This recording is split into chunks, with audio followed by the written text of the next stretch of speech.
স্বাধীনতা পরবর্তী বাংলাদেশের রাজনৈতিক ইতিহাসে সবথেকে বেশি ইতিহাস বিকৃতি করেছে কারা?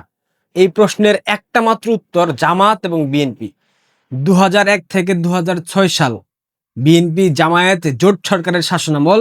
এই সময় বিএনপি এবং জামায়াত সারিবদ্ধভাবে একত্রিত হয়ে ঐক্যবদ্ধভাবে প্রচুর পরিমাণে গুজব রটিয়েছে। পাশাপাশি বাংলাদেশের স্বাধীনতার ইতিহাস, স্বাধীনতা পরবর্তী সময়ের ইতিহাস, বঙ্গবন্ধু শেখ মুজিবুর রহমানের ইতিহাস সবকিছুকে বিকৃতি করেছে। স্বাধীনতার সংগ্রামে জিয়াউর রহমানের যেইটুক অবদান ছিল সেই অবদানকে তারা পেছনে ফেলে তাকে বিশাল করে সাজানোর একটা চরম ষড়যন্ত্র করে এসেছে বিএনপি এবং জামায়াত। আমরা কি সেটা জানি না? কিন্তু বাংলাদেশের এই প্রজন্ম অনেক সঠিক ইতিহাস জানে না, শুধুমাত্র আওয়ামী লীগের উদাসীন আচরণের কারণে। আওয়ামী লীগ ইতিহাস বিকৃতির ব্যাপারগুলো নিয়ে প্রচন্ড রকমের উদাসীন ছিল, যেটা আওয়ামী লীগের পক্ষে ঠিক সিদ্ধান্ত ছিল বলে আমি এখনো মনে করছি না।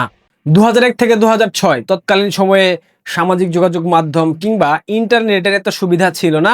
সেই জায়গা থেকে তারা যখন ক্ষমতায় ছিল তারা বিভিন্ন পাঠ্যপুস্তক, বিভিন্ন রাইটারকে দিয়ে বিভিন্ন ধরনের মিথ্যা বই লেখানো, স্বাধীনতার ইতিহাস বিকৃত করা, বঙ্গবন্ধুর ইতিহাস বিকৃত করা, এগুলা হরহামেশাই করে গেছে বিএনপি জামায়াত। এরপর ২০০৮ নির্বাচনের পর যখন আওয়ামী লীগ ক্ষমতায় আসলো, বাংলাদেশকে ডিজিটাল বাংলাদেশের দিকে ধাবিত করলো, তখন সামাজিক যোগাযোগ মাধ্যম এবং আওয়ামী লীগের সৃষ্টি করা ডিজিটাল বাংলাদেশে এই ডিজিটাল গণমাধ্যমের সুযোগ সুবিধা নিয়ে অনলাইনে প্রচুর পরিমাণে মিথ্যা রটিয়েছে, গুজব রটিয়েছে এবং স্বাধীনতার ইতিহাস বিকৃতি করে বিভিন্ন ধরনের কন্টেন্ট, বিভিন্ন ধরনের লেখা, ব্লগ অনেক কিছু করেছে।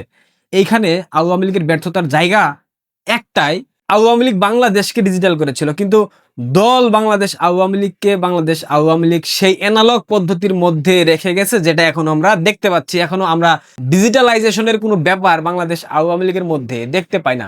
যাই হোক, এগুলা বললে তো আমি অনেকের শত্রু বনে যাই, এগুলা আর বলবো না। কিন্তু বিএনপি জামাতের মিথ্যাচার, তাদের ইতিহাস বিকৃতির যে ধারা, তারা এখন অব্যাহত রেখেছে।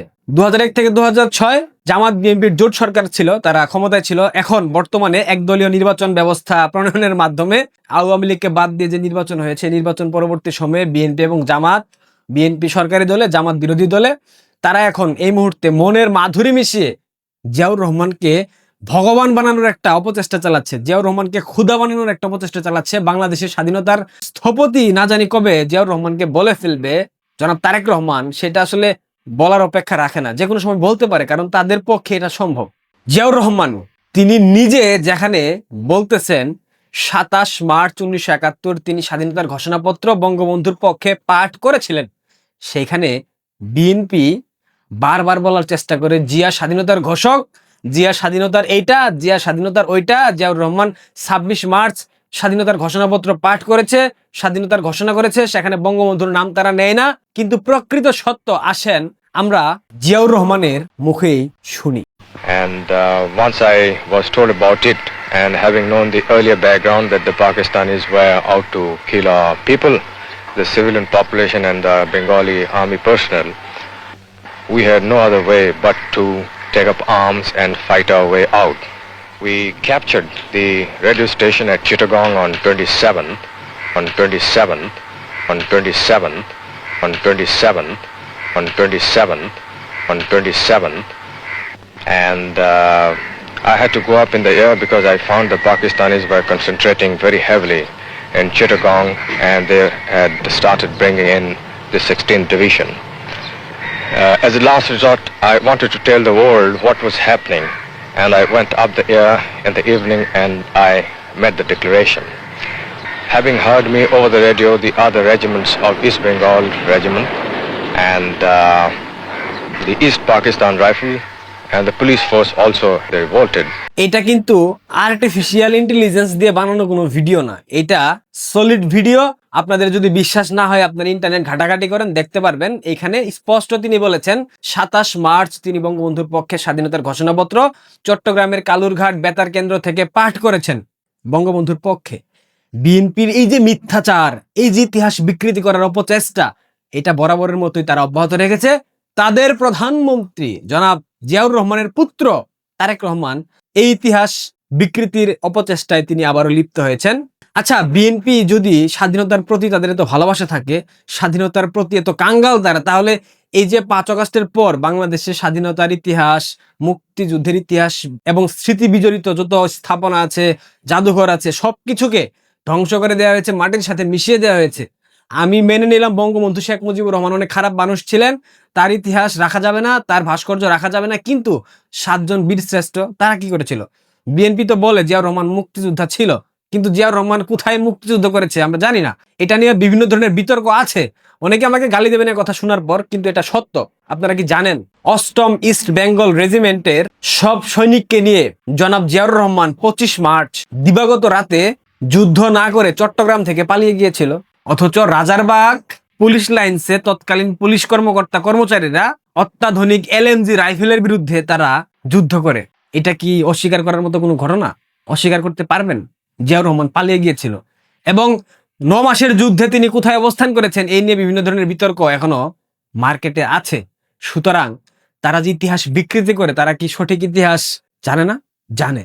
জেনে বুঝেই তারা ইতিহাস বিকৃত করার চেষ্টা করে। কারণ ওই যে বাংলাদেশ আওয়ামী লীগের উপর একটা ট্যাগ দেওয়া আছে। বাংলাদেশ আওয়ামী লীগ ভারত এবং পাকিস্তানের মধ্যকার যুদ্ধকে তাদের নিজের গায়ে লাগিয়ে নিয়েছে।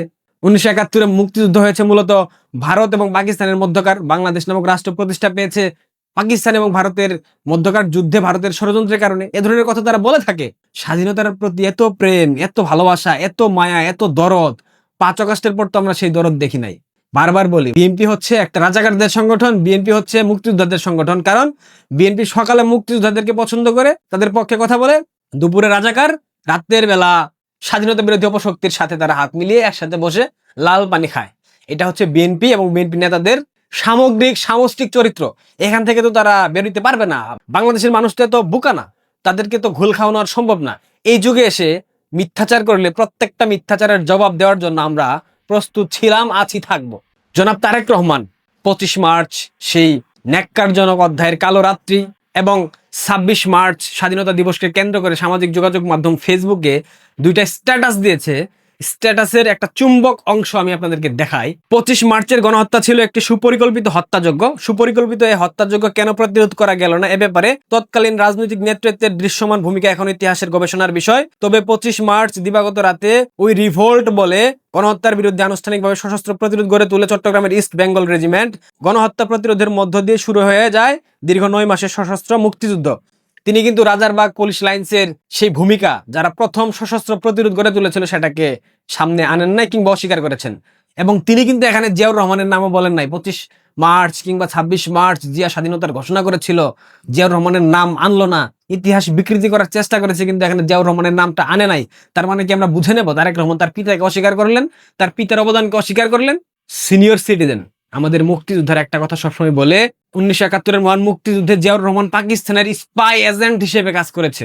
প্রমাণ আমার কাছে নাই, কিন্তু ইতিহাস বিভিন্ন সময় বিভিন্নভাবে চোখে আঙুল দিয়ে দেখিয়ে দিয়েছে জিয়াউর রহমানের মুক্তিযুদ্ধে ভূমিকা, তার অবদান যথেষ্ট বিতর্কিত ছিল। এটা নিয়ে আসলে আমি নতুন ভাবে কথা বলতে চাই না, কিন্তু যেটা সত্য সেটা তো বলতে হবে। খুব চমৎকার ভাবে তারেক রহমান 25 মার্চের নেতৃত্ব যারা ছিল, অর্থাৎ বাংলাদেশ আওয়ামী লীগ এবং জাতির পিতা বঙ্গবন্ধু শেখ মুজিবুর রহমানকে উদ্দেশ্য করে তিনি লিখেছিলেন। তাদের নেতৃত্ব নিয়ে প্রশ্ন থেকে যায়। কি প্রশ্ন থাকবে? বঙ্গবন্ধু সেদিন যদি গ্রেফতার না হতেন, পুরো বাংলাদেশ অর্থাৎ ঢাকা শহর ছারখার হয়ে যেত। বঙ্গবন্ধু গ্রেফতার হওয়ার কারণে পাকিস্তানিদের আক্ষেপের জায়গাটা কমেছিল, হতাহতের পরিমাণ যতটুকু সম্ভব কম হয়েছিল। তাদের লক্ষ্যবস্তু ছিল বঙ্গবন্ধু শেখ মুজিব, নট জিয়াউর রহমান। জিয়াউর রহমান তো একজন সেনাবাহিনীর কর্মকর্তা ছিল। সে কি জানতো না 25 মার্চ পাকিস্তান আর্মি বাংলাদেশে হত্যাযজ্ঞ চালাবে? তাহলে সে কেন 8ম বেঙ্গল রেজিমেন্টের সকল সদস্যদেরকে নিয়ে পালিয়ে গিয়েছিল? সে কেন সশস্ত্র প্রতিরোধ গড়ে তুলে নাই? সে কেন সেনাবাহিনীকে আগে থেকে জানায়নি? সে কেন বঙ্গবন্ধু শেখ মুজিবের সাথে কথা বলে জানায়নি যে 25 মার্চ পাকিস্তানিরা গণহত্যা চালাবে? নিজেদের বেলা সবসময় 16 আনা আর অন্যের বেলায় সবসময় মিথ্যাচার, ইতিহাস বিকৃতি করার অপচেষ্টা, এসব কি বাংলাদেশের মানুষ বুঝে না? বাংলাদেশের সিনিয়র সিটিজেনরা এখনো বেঁচে আছে।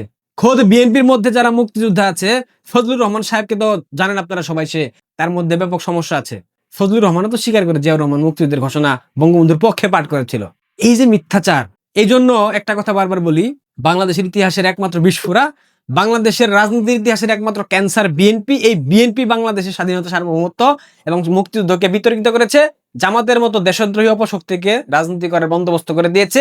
এই বিএনপি বাংলাদেশের রাজনৈতিক প্রেক্ষাপটকে কুলসিত করেছে। নয়তো বাংলাদেশ স্বাধীনতার পক্ষে পরিচালিত হতো, নয়তো আজ বাংলাদেশে স্বাধীনতা বিরোধী অপশক্তির আস্ফালন আমরা কোথাও দেখতাম না।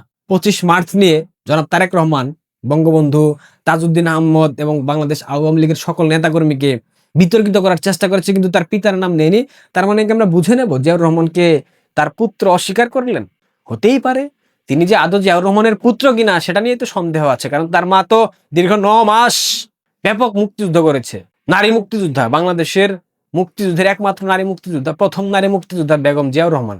যাই হোক, প্রিয় দর্শক, ভালো থাকবেন, সাবস্ক্রাইব করবেন, শেয়ার করবেন। ধন্যবাদ।